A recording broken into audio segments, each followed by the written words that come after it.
capetalk.co.za, on the app, on DSTV channel 885, and across the city on 567 AM. join the conversation.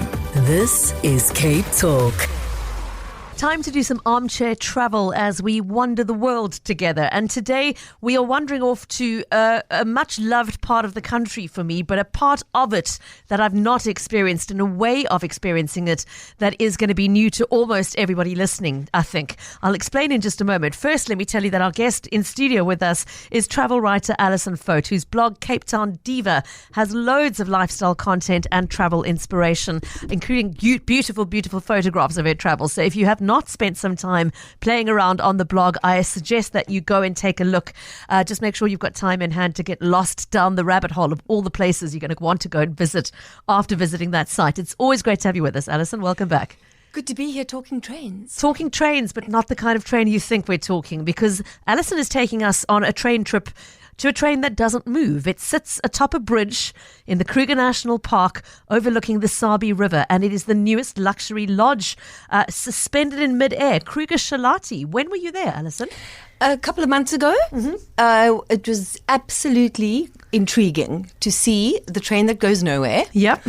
Suspended on this incredible bridge. Everything's been restored and brought back, vintage and revived, and it is quite remarkable, and I believe the only one of its kind in the world. In the world, In not the just world. in South Africa. ChatGPT told me that. Okay. I did a deeper dive. All right, we always know we have to check everything ChatGPT tells us, but I'm certainly not aware of anywhere else offering that kind of thing. If we are mistaken, and you have had the experience of sleeping overnight in a stationary train, on a bridge, over a river, in a game farm or a game park, let us know where it is. Yes. I suspect we're not going to get that message, Alison.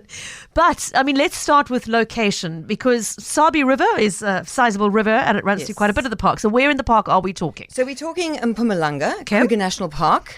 If you look at time-wise, from Skukuza Airport, it's about 15 minutes drive. That gives you an idea of where you are. Very close to Skukuza. Very close. Okay. Very close to a number of key locations like the Hamilton Museum and the Skukuza Golf Course, and of course that amazing Kruger station that's been there forever. Was once the Skukuza station that had been reimagined as a hub with restaurants, bars, also an old vintage carriage, and that ancient locomotive, the 3638, that's been there since time immemorial. Yes. And that's just the most amazing little resource if you want to do a little spot of shopping or have a tipple, and it's right literally 5 steps from the train on the bridge.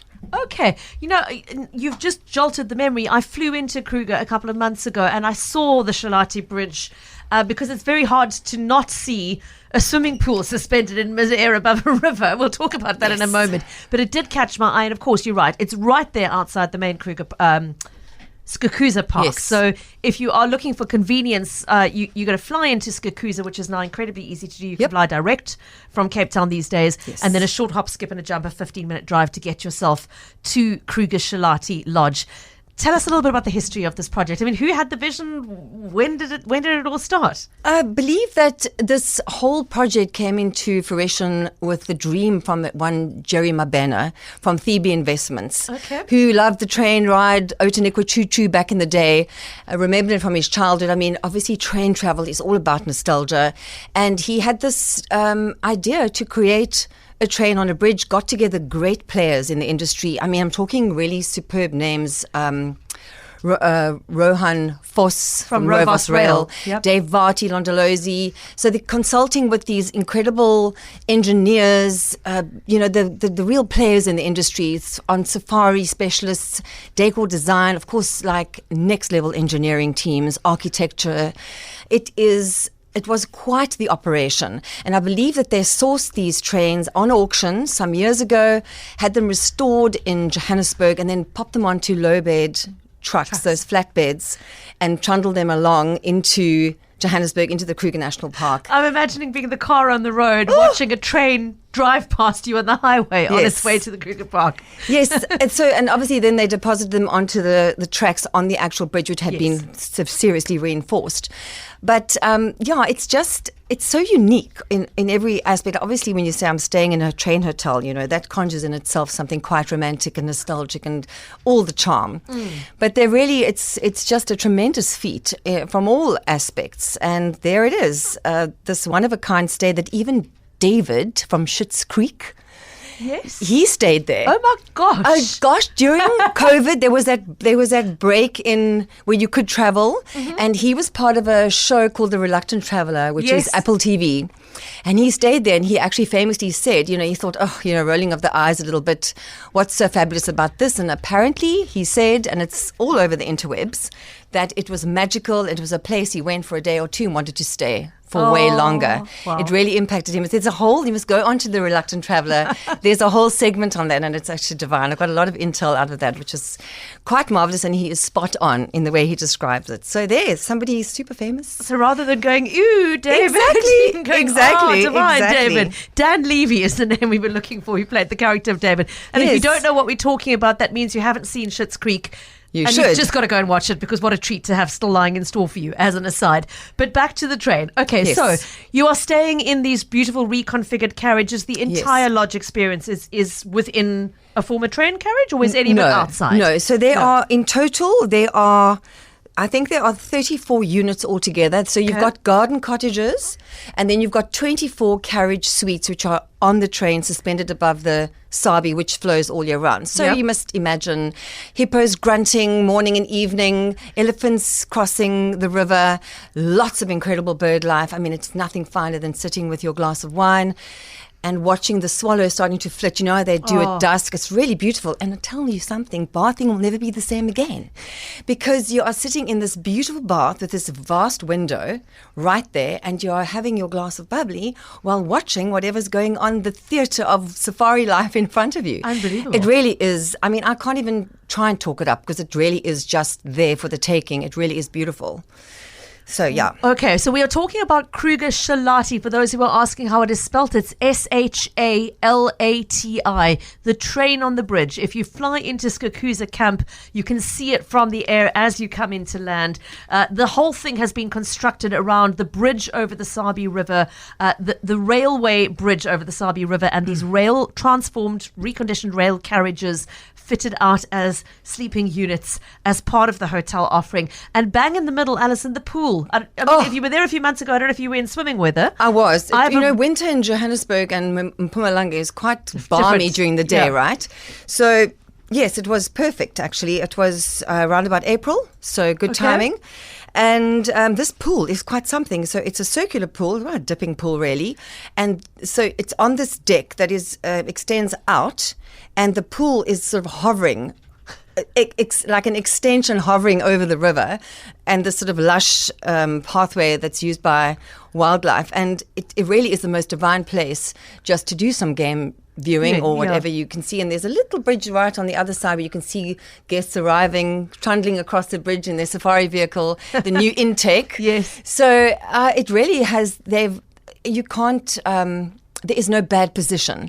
So whichever train carriage you're in looks out over this view.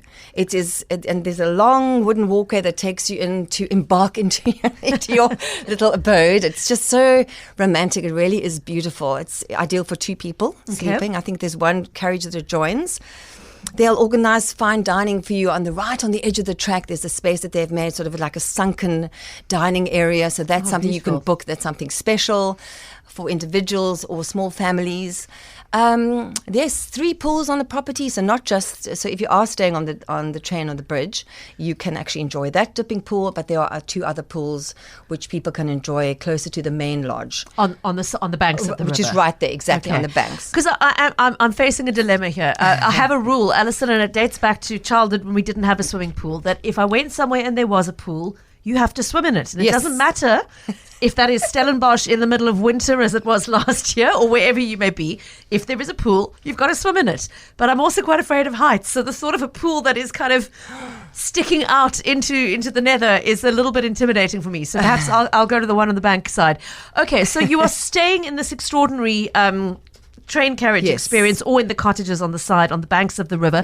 Obviously, it looks good enough to make you want to stay there and just relax in the carriage for the entire time you're there. But of course, you've gone all the way to Kruger. You want to go and explore the game while you're there. Yes. How does it work? Is it a just accommodation and you self-drive, or do they offer game vehicle drives? How does it work? It's pretty much like a safari lodge, so it's all included.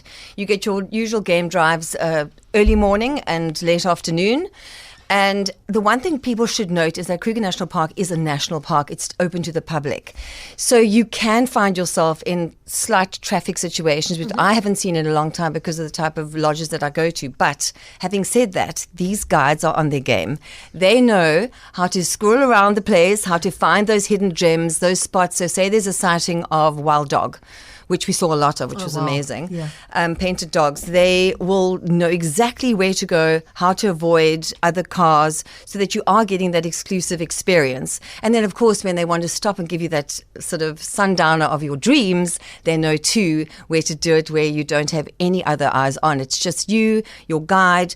She or he unpacks the region, the history, the backstory, and all the guides and all the people that work at Shalati are sourced from the immediate environment in terms of the local communities and the towns nearby. So it's really a very nice holistic approach, creating micro economies for all these people, and I think it's just wonderful. So your guides, that's it. They will find you those gem hidden spaces to enjoy whatever it is that you need to be seeing.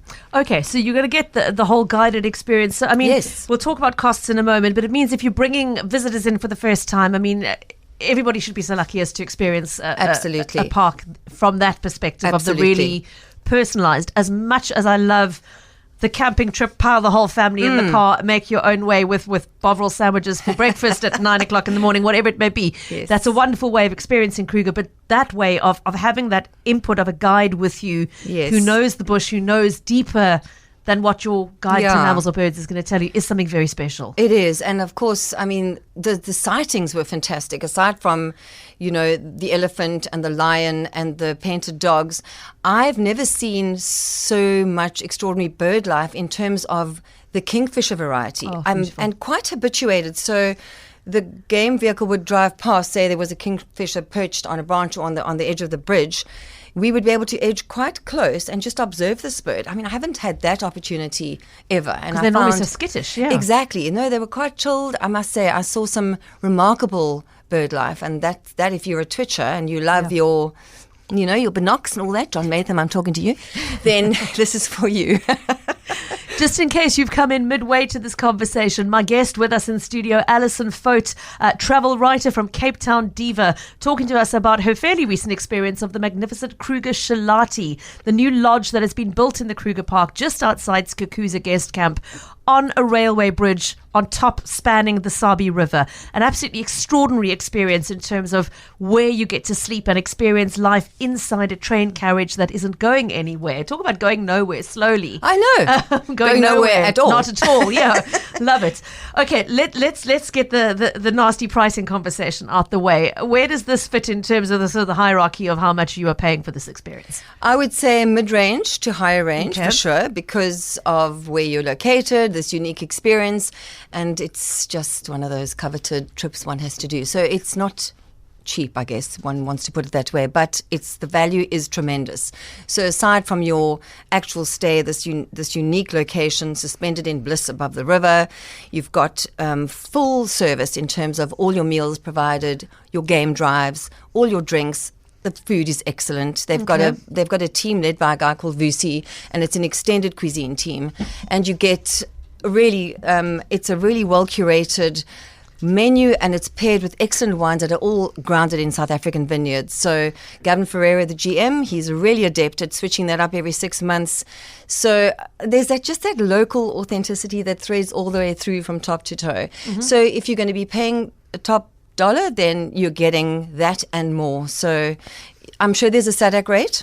It's all on their website. I didn't do a deep dive into the actual prices, but it's all there for the inquiring. Okay, and that website is krugershalati.com Yes. for those who want to go and look it up and see some photographs. Alison, before we wrap up, like many of these lodges, I know that this one has made an effort to ensure that they benefit the surrounding community, not Yes. just the visitors who are coming there to enjoy the experience. Tell us a bit more about how they do that at Shalati. Oh, there's so many different ways, but one of the things I picked up on was that they support a community creche called Happy Homes, and you can actually go and visit, see what the teachers are doing with the young children, and it's always wonderful. And I do this on any safari I go to. I tap into the GM and I say, what can I bring? And for this situation, crayons and pencils, and stationery for children, drawing utensils. I think that is a wonderful thing to do. But I like that you, as a guest, are able to visit. I think most lodges do that if they're in proximity to a local community, whether it's a beading community or weaving workshops or whatever the case may be. There is something that you can visit, and just by your visit, you are contributing in a way, because you're now staying at the lodge, and there's always this interaction. And they see the benefit. The community always sees the benefit, and it is legit. There's no talking it up and strap lines that are so like du jour, Yeah. But it really is legitimate efforts being made, and everybody wins. So Kenton telling us it's not just the Levy family who've been experiencing this. Apparently Gary Barlow took a turn past this venue as well in the TV series he made just the other day. I do remember mentioning that in our TV slot, but I haven't watched it, Kenton. Ooh. So was it Westlife? I don't know. Singer, the boy band. I think it was Westlife. I'm not sure. I do remember seeing him doing a trip that included South Africa in his travel program. So there we go. Okay, so the rich and famous are popping in. If you're lucky, you might rub shoulders with one or two of them in the next door carriage. Although, frankly, if I had the opportunity to go and stay in a railway carriage hovering over a river, I wouldn't want to know who was next door, Alison. I wouldn't want to know anybody was anywhere near me. And you can't hear anybody either, because they're very nicely spaced apart. Okay. So that is very nice about the design too. So if anybody has to have a party and whatever, you're not going to be disturbed, honestly. And you don't want to be loud and boisterous. The kind of people that are there to enjoy the silence and the wonderful wildlife, the bird life, just taking that desperately gorgeous fiery sunset or that pastel sunrise. It's just something to be seen, to be believed, really.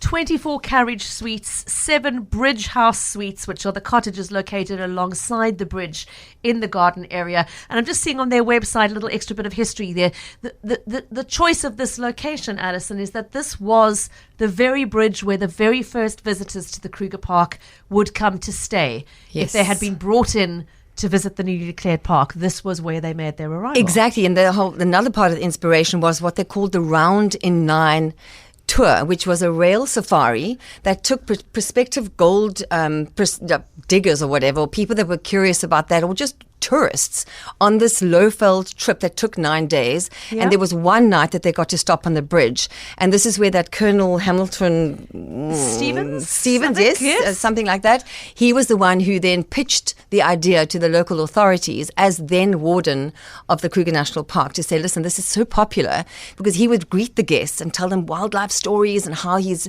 aiming to be part of the whole new conservation, forward-thinking movement. In fact, his nickname was Kukuza, which means the one who rethinks certain ways. I didn't know so that. I didn't know that. I found that out also in my deep dive on the ChatGPT,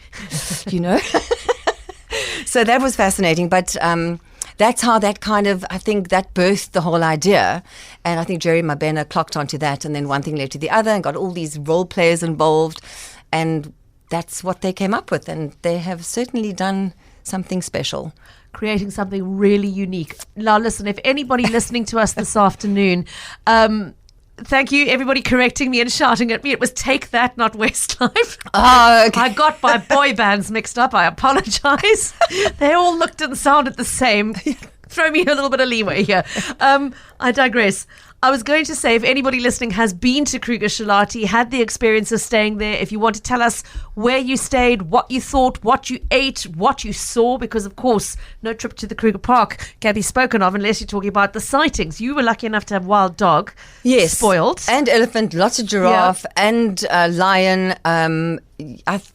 Just didn't, not all the big five, but not to say that they're not there. I don't know what the story is with rhino. I'm always so nervous to speak about rhino anyway, even if they were there. But certainly the big four. So I think you are in for a feast in terms of what you're going to see. I mean, that part of the park is always teeming with Yes. game. That stretch between Skukuza and Lower Sabie, Yes. in my mind, is the most sort of densely populated. You always see something. Yeah, so, 100%.